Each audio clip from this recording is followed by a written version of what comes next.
माकिश एक बहुत अच्छा इंसान था। वह हमेशा हर किसी की मदद करता था। वह गरीब होने के बावजूद भी कभी किसी का बुरा नहीं सोचता। सुने, कल काम से वापस आते हुए चावल ले आइएगा, घर में चावल खत्म हो गए हैं। शांति, मेरे पास पैसे नहीं हैं। अगर कल मेरे पास पैसे हुए तो मैं चावल ले आऊँगा, वरना हम रोटी ही खाकर सो जाएंगे। अच्छा, कोई बात नहीं। आपके पास पैसे हों तो चावल ले आइएगा, वरना हम रोटी ही खा लेंगे। फिर अगले दिन महेश अपने काम के लिए निकाल जाता है। महेश अपने काम के लिए जंगल जा रहा होता है, तो वहां फिर उसको एक हिरन दिखता है जिसके शरीर में तीर लगा होहा होता है। अरे हिरन, तुमको ये तीर कैसे लगा? जरूर ये शिकारियों का काम होगा। तुम चिंता मत करो, मैं अभी इस तीर को निकाल देता हूँ और तुम बिल्कुल ठीक हो जाओगी। ये कहकर महेश हिरन के शरीर से तीर निकाल देता है। हिरन, तुम चिंता मत करो, तुम थोड़े ही दिनों में बिल्कुल ठीक हो जाओगी। फिर महेश वाहन से चला जाता है। कुछ देर ही आगे जाता है तो वहां पर उसको एक पोटली पड़ी हुई मिलती है। अरे, ये पोटली यहाँ कैसे आई? यहाँ तो कोई बंदा भी नहीं है। एक काम करता हूँ, इसको खोल के देखता हूँ कि इसमें है क्या। महेश पोटली खोल कर देखता है तो उसमें चावल होते हैं। अरे, इसमें तो चावल हैं। ऊपर वाले ने शांति की बात सुन ली। अब मैं ये चावल लेके शांति के पास जाऊंगा तो वो बहुत खुश होगी। फिर महेश चावल लेकर घर आ रहा होता है तो उसको एक संत मिलते हैं। बेटा, मुझे खाने के लिए कुछ दे दो। मैंने 2 दिन से कुछ भी नहीं खाया। अगर मैंने ये चावल बाबा को दे दिए तो मैं घर क्या लेके जाऊंगा? लेकिन अगर मैंने ये चावल बाबा को नहीं दिए तो बाबा तो 2 दिन से भूखे हैं। तो पता नहीं इनके साथ क्या होगा। हम तो रोटी खा के भी गुजारा कर लेंगे। एक काम करता हूँ, ये चावल इन्हीं को दे देता हूँ। क्या हुआ बेटा, कहाँ खो गए? कोई मसला नहीं, अगर तुम्हारे पास कुछ नहीं है तो कोई बात नहीं। नहीं नहीं बाबा, ये लें, इसमें थोड़े से चावल हैं, आपका पेट भर जाएगा। पर बेटा, ये तो तुम घर लेके जा रहे थे ना, तो फिर तुम क्या खाओगे? अरे बाबा, आप हमारी चिंता मत करें, हम तो रोटी भी खा लेंगे। वाह बेटा वाह, अगर ये दुनिया तुम्हारे जैसी हो जाए तो ये सारी दुनिया स्वर्ग बन जाएगी। अच्छा बाबा, अब मैं चलता हूँ। रुको बेटा, तुमने मुझे खाना दिया है तो मैं भी तुमको कोई चीज देना चाहता हूँ। चीज? कैसी चीज? पेड़ के पीछे एक हल पड़ा हुआ है। तुम उस हल को अपने खेत में चलाना, तुम्हारी फसल बहुत अच्छी होगी। पर बाबा, वो कैसे? बेटा, ये हल कोई मामूली हल नहीं है, बल्कि ये एक जादुई हल है। अगर तुम इसको अपने खेत में मेहनत और लगन से चलाओगे तो तुम्हारी फसल बहुत अच्छी होगी। आपका बहुत शुक्रिया बाबा। फिर महेश घर आ जाता है। शांति, आज जब मैं जंगल गया तो एक हिरन घायल पड़ा हुआ था।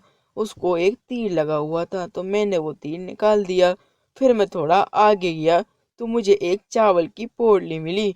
मैं उसको लेकर तुम्हारे पास आ ही रहा था कि मुझे एक संत दिखे जो बहुत ही भूखे थे। तो मैंने वो चावल की पोटली उनको दे दी। तो सही किया ना? हाँ हाँ, आपने जो भी किया है बिल्कुल ठीक किया है। शायद उन संत की दुआ से हमारे दिन बदल जाएं। उन्होंने मुझे एक हल भी दिया है और कहा है ये एक जादुई हल है। अच्छा, ऐसा है। मैं ऊपर वाले से दुआ करूंगी कि ये बात सही हो। फिर अगले दिन महेश अपने खेत में बहुत मेहनत और लगन से काम करता है।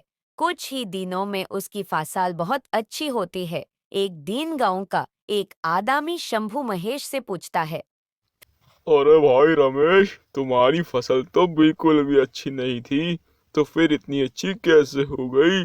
तुम कोई जादू वादू कर रहे हो क्या? नहीं, कोई जादू वादू नहीं है। ऊपर वाले की वजह से सारी फसल अच्छी हुई है। अरे भाई, बता भी दो, हमसे भी क्या छुपाना। मैं तुमको बता तो दूंगा, पर तुम किसी और को मत बताना। अरे हाँ भाई, मैं किसी को नहीं बताऊंगा। मुझे एक बाबा ने जादुई हल दिया है, जिसकी वजह से मेरी फसल बहुत अच्छी हुई है। क्या जादुई हल? अरे कहाँ है वो बाबा? लेकिन भाई तुम्हारी फसल इतनी अच्छी हुई है तो तुम गए नहीं बाबा के पास कभी?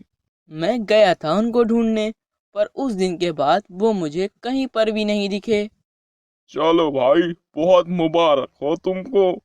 फिर वह गांव वाला लालच में आ जाता है। लालच में आकर वह यह सारी बात गांव के सरपंच को बता देता है। अरे ऐसी बात है तो वो हल तो हमारे पास होना चाहिए ना। लेकिन सरपंच जी, वो हल हमें मिलेगा कैसे?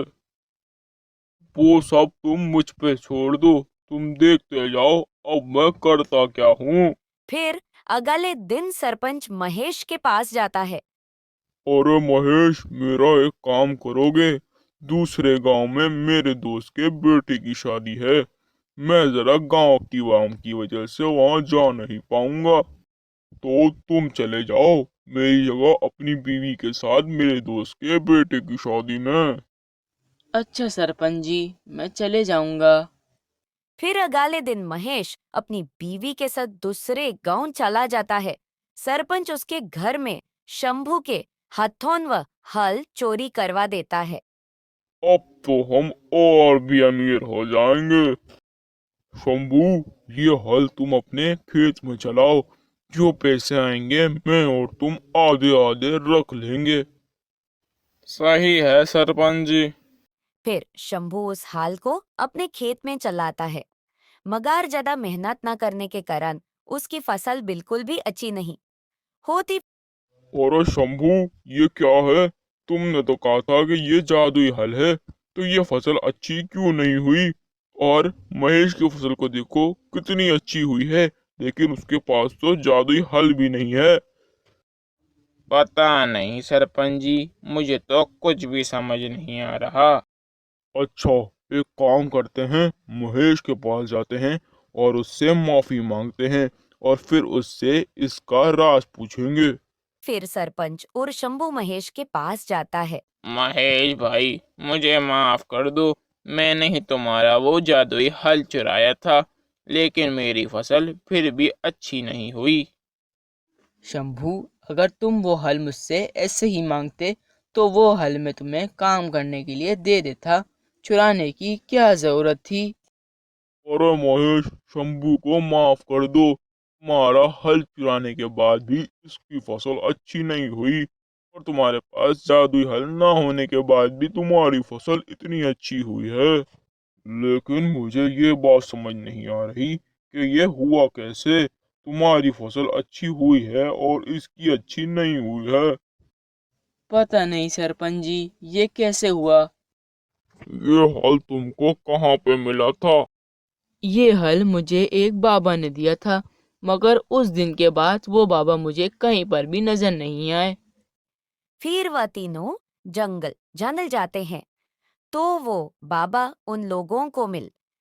बाबा, आपने जो हल मुझको दिया था उससे तो मेरी फसल बहुत अच्छी हुई है, मगर मेरा हल शंभू ने चुरा लिया था, लेकिन उसकी फसल बिल्कुल भी अच्छी नहीं हुई। ऐसा क्यों हुआ? बेटा, जादू हल में नहीं था, बल्कि तुम्हारी मेहनत और लगन में था। तुमने बड़ी ही मेहनत से अपनी फसल उगाई, तभी वो बहुत अच्छी हुई। लेकिन शंभू ने उतनी मेहनत नहीं करी, वो जादू के पीछे लगा रहा, तो उसकी फसल बिल्कुल भी अच्छी नहीं हुई। और जो भी मेहनत और लगन से काम करता है, उसको ऊपर वाला भी उसका फल जरूर देता है। अरे महेश, मुझे माफ कर दो। मैं भी शंभू के साथ तुम्हारा हल चुराने में शामिल था। हाँ हाँ, मैंने तुम लोगों को माफ किया। वैसे भी तुम लोग को सजा तो वैसे ही मिल गई है। पहाड़ों के दरमियान एक खुशहाल गांव आबाद था। एक दिन दो गांव वाले आपस में बात कर रहे होते हैं। अरे भाई, तुमको पता है कि आजकल कुछ स्क्वाड गेम जैसा गेम चल रहा है? सुना है बड़ा मुश्किल गेम है, लेकिन उसको जीतने में पैसे भी काफी मिलते हैं। अच्छा ऐसा है, तुमने देखा है क्या वो गेम? नहीं भाई, मैंने देखा तो नहीं है, पर सुना बहुत है उस गेम के बारे में। अगर ऐसा कोई गेम हमारे गांव में आ जाए तो हम तो अमीर हो जाएंगे। हाँ भाई, तुम बात तो सही कहते हो, मगर वो हमारे इस छोटे से गांव में क्यों आएंगे? अच्छा, एक बात तो बताओ, जो वो गेम नहीं जीतेगा उसका क्या होगा? नहीं भाई, मुझे ये तो नहीं पता, पर जीतने वाले को बहुत पैसे मिलते हैं। फिर वो गांव वाले वहां से चले जाते हैं। कुछ दिन गुजारते हैं। उस गांव में स्क्विड गेम की डॉल और एक आदमी आता है। अरे आप लोग कौन हो? हम लोग गेम डेवलपर हैं। हमने एक स्क्वाड गेम का गेम बनाया है जिसको लोग बहुत पसंद कर रहे हैं। आप लोगों को अगर वो गेम खेलना है तो कल हमारे साथ चलिएगा। लेकिन जो नहीं जीता उसको क्या सजा मिलेगी? हमारे साथ चलोगे तो वो भी पता चल जाएगा। लेकिन हम सब ऐसे कैसे आपके साथ जा सकते हैं? पहले हमें ये तो बताएं, अगर हम लोग हार गए तो हमें क्या सजा मिलेगी?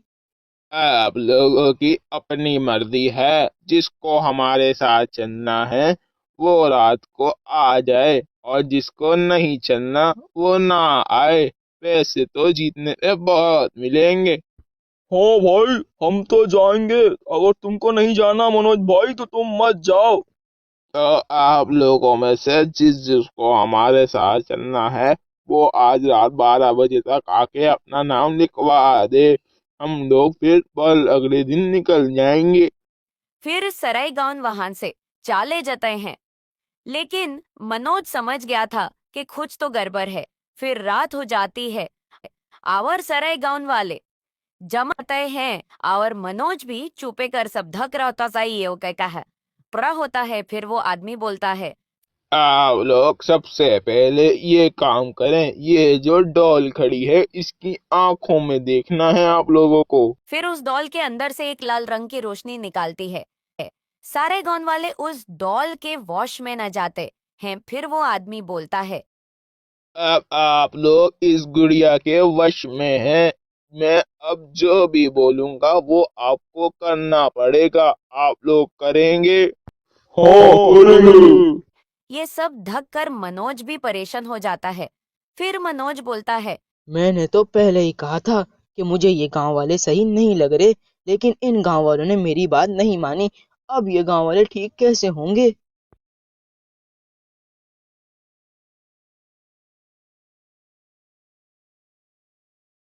अब क्या किया जाए जिससे गांव वाले सही हो जाएं? उस डोल की आंखों में से निकलने वाली रोशनी की वजह से ये सब लोग उस डोल के वश में आए हैं। अगर मैं किसी तरह उस डोल को जला दूं तो शायद इन सब लोग वश खत्म हो जाए। फिर अगले दिन होता है तो मनोज जी के गरे में एक बूम डाल देता है। अब ये तो कर दिया है। अब जैसे ही वो गुड़िया यहाँ पर आएगी मैं बम फाड़ दूंगा। और फिर उस गरा पर घास डाल देता है। फिर वो डॉल जैसे ही उस गरे के पास आती है मनोज बूम फाड़ देता है। फिर सारे गांव वाले सही हो जाते हैं। उन मेन सेटी के गांव वाला बोलता है। अरे, हम यहाँ कैसे आ गए? ऊपर वाले का लाख लाख शुक्र है जो तुम सब लोग ठीक हो गए। हम लोग सही हो गए हैं, पर हम लोग को हुआ क्या था? हम लोग यहाँ कैसे आ गए? तुम लोग जो स्क्वाड गेम खेलने गए थे वो कोई गेम नहीं था, बल्कि वो एक जाल था जिसमें तुम सब लोग फंस गए थे। हाँ हाँ, हम तो स्क्वाड गेम के लिए गए थे ना।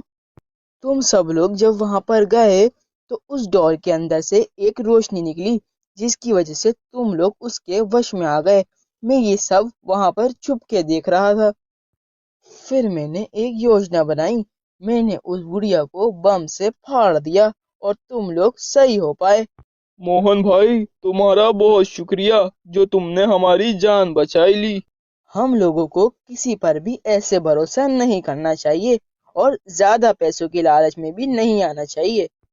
फिर वो गांव वाले उस आदमी को पुलिस को दे देते हैं और मनोज की समझदारी की वजह से सब पहले की तरह सही हो जाता है। चिंटू एक रहमदिल बच्चा था। चिंटू के माँ बाप का बचपन में ही एक्सीडेंट के कारण देहांत हो गया था और चिंटू अपनी दादी के साथ रहता था। एक दिन चिंटू जंगल में कहीं घूम रहा होता है चिंटू को एक कबूतर जमीन पर पड़ा हुआ दिखता है। अरे, ये यहाँ कैसे गिरा हुआ है? लगता है इसे गर्मी लग गई है। एक काम करता हूँ, इसको पानी पिलाकर देखता हूँ, शायद सही हो जाए। फिर चिंटू उस जंगल से करीब एक घर के पास जाता है। काका, ये कबूतर बहुत प्यासा है, थोड़ा सा पानी मिल जाएगा? अगर इसको पानी नहीं पिलाया तो ये मर जाएगा। अरे नहीं है मेरे पास पानी, कहाँ कहाँ से आ जाते हैं। अब क्या करूँ? मैं इसको पानी कहाँ से पिलाऊं? अगर मैं अपने घर जाऊंगा तो मेरा घर तो बहुत दूर है, ये तो तब तक मर जाएगा। अगर मैं नहर के पास गया तो मुझे डांटी देंगी, क्योंकि दादी ने नहर के पास जाने के लिए मुझे मना किया है। लेकिन मैं अगर वहाँ नहीं गया तो ये कबूतर मर जाएगा। एक काम करता हूँ, चले जाता हूँ, दादी को नहीं बताऊंगा। फिर चिंटू नहर के पास चले जाता है। कबूतर, तुम चिंता मत करो, हम लोग नहर के पास आ गए हैं। मैं तुम्हें अभी पानी पिलाता हूँ और तुम फिर बिल्कुल ठीक हो जाओगे। ये कहकर चिंटू कबूतर को पानी पिला देता है। पानी पीते ही वो कबूतर वहाँ से उड़ जाता है। फिर चिंटू घर वापिस आ जाता है। अरे चिंटू बेटा, तुम इतनी देर तक कहाँ थे? दादी, मैं राहुल के साथ खेल रहा था, इसलिए देर हो गई। लेकिन मैंने तो राहुल से पूछा था, वो तो ये कह रहा था कि तुम तो आज उससे मिले ही नहीं। सच सच बता चिंटू, तू इतनी देर तक कहाँ था? दादी, मैं आज जंगल गया तो मैंने देखा कि एक कबूतर गर्मी के कारण घायल पड़ा हुआ है और उसको कोई पानी भी नहीं पिला रहा था। तो मैंने नहर के पास जाके उस कबूतर को पानी पिला दिया और आपको पता है दादी, वो कबूतर पानी पीते ही उड़ गया। तो मैंने कहा था ना, नहर के पास मत जाना। पर दादी, मैंने तो उस कबूतर की जान बचाई।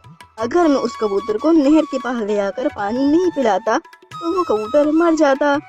और अगर तुमको कुछ हो जाता तो क्या होता? चिंटू बेटा, मेरा तुम्हारे सिवा कोई भी नहीं है और तुम्हारा भी तो मेरे सिवा कोई भी नहीं है, और तुम मेरे बेटे छोटे की आखिरी निशानी हो। अगर तुमको कुछ हो गया तो मैं क्या करूँगी? अच्छा दादी, मैं अब वहाँ नहीं जाऊँगा, मैं आपसे वादा करता हूँ। मेरा अच्छा बेटा, शाबाश बेटा, अब वहाँ मत जाना। एक दिन चिंटू अपनी दादी से बात कर रहा होता है। बात करते ही करते चिंटू बेहोश हो जाता है। चिंटू, चिंटू, क्या हुआ बेटा तुमको? फिर दादी डॉक्टर को बुलाती हैं। डॉक्टर साहब, क्या हुआ चिंटू को? अभी तो बिल्कुल ठीक था, अचानक मुझसे बात करते करते एकदम बेहोश हो गया। अम्मा जी, चिंटू के दिल के 2 वाल्व बंद हैं। अगर चिंटू का जल्दी से जल्दी ऑपरेशन नहीं किया गया तो चिंटू मर जाएगा। डॉक्टर साहब, चिंटू के ऑपरेशन में कितना खर्चा आएगा? अम्मा जी, चिंटू के दिल का ऑपरेशन करना पड़ेगा, जो कि बड़ा मुश्किल ऑपरेशन है। हमको शहर से अच्छे डॉक्टर बुलाने होंगे, जिनकी फीस कम से कम 1.5 से 2 लाख है। 2 लाख रुपए डॉक्टर साहब, मैं 2 लाख रुपए कहाँ से लाऊंगी? मेरा तो घर भी किराए का है। अम्मा जी, अगर मैं दिल का ऑपरेशन कर पाता तो मैं चिंटू का ऑपरेशन बिल्कुल फ्री में कर देता। फिर दादी गांव के सरपंच के पास जाती हैं। सरपंच जी, मेरी कुछ मदद कर दो, मेरे पोते को दिल की बीमारी है। अगर उसका जल्दी से जल्दी ऑपरेशन नहीं हुआ तो मेरा पोता चिंटू मर जाएगा। अरे बहन, तुमको पता तो है कि आजकल कारोबार सही नहीं चल रहा, तो मैं तुमको इतना पैसा कहाँ से दूंगा। सरपंच जी, किसी और से मदद करवा दो, मैं थोड़े थोड़े कर कर पैसे दे दूंगी। अरे बहन, तुमको तो पता है कि आजकल कोई चीज गिरवी रखे बगैर कर्ज कोई नहीं देता। तुम्हारा तो घर भी किराए का है, तो भला तुम्हें कर्ज कौन देगा। फिर दादी वहां से चली जाती हैं। ऐसे ही कुछ दिन बीत जाते हैं और चिंटू की हालत और खराब हो जाती है। आधी रात हो जाती है। चिंटू के पास उड़कर वही कबूतर आता है जिसकी चिंटू ने जान बचाई थी। वो कबूतर चिंटू के मुंह में एक जड़ी बूटी डाल देता है और वहां पर एक सोने का सिक्का रख के चले जाता है। फिर दादी सुबह उठती हैं तो देखती हैं कि चिंटू के पास एक सोने का सिक्का पड़ा हुआ होता है। अरे ये सिक्का कहाँ से आया? ये सिक्का तो सोने का लगता है। अगर मैं इस सिक्के को बेच दूंगी तो मेरे चिंटू का इलाज हो जाएगा। उसके कुछ देर बाद ही चिंटू होश में आ जाता है। अरे चिंटू बेटा, तुम्हें होश आ गया? मुझे तो यकीन ही नहीं हो रहा। चलो डॉक्टर के पास चलो। फिर दादी चिंटू को डॉक्टर के पास ले जाती हैं। अरे चिंटू, तुमको होश कैसे आ गया? ये तो कोई करिश्मा ही हो सकता है जिसकी वजह से तुम्हें होश आया है। और फिर डॉक्टर साहब चिंटू का मेडिकल टेस्ट करते हैं और दादी से बोलते हैं। अरे चिंटू का दिल तो बिल्कुल ठीक हो गया है। अब तो इसको कोई भी ऑपरेशन की जरूरत नहीं है। ऊपर वाले, तेरा बहुत शुक्रिया। तूने हमें इस परेशानी से निकाल दिया।